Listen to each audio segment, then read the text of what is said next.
नव ॻोठ में बरसात जी तबाहकारियुनि खां पोइ चौपायो माल बि बुख मरण लॻो। तफ़सीलनि मूजिबि नव ॻोठ में बरसात ऐं ॿोॾि सबबि हारियुनि जो फसल तबाह थी वियो। इंसानी खाध खुराक जी खोट सां गॾु चौपायो माल बि बुख विघे मरण लॻो। नव ॻोठ कच्छे में आयल ॿोॾि सबबि चौपाए माल लाइ गाह तोड़े नायाब थी वियो। सिंध सरकार पारां चौपाए माल लाइ आयल चारो बि बाअसर माण्हुनि ऐं सरकारी ऑफिसर गॾिजी खपाइण लॻा। ग़रीब पोरियत माण्हुनि जो माल रिढूं बकरियूं मेहूं ढगियूं बुख विघे मरण लॻियूं।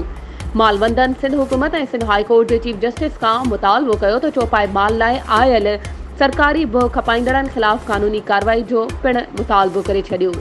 वधीक ख़बरुनि ऐं अपडेट्स जे लाइ असांजे चैनल खे सब्सक्राइब कयो ऐं हा बेल आइकन खे प्रेस करणु न विसारिजो त जीअं असांजी हर नई अचण वारी वीडियो तव्हां ताईं पहुची सघे।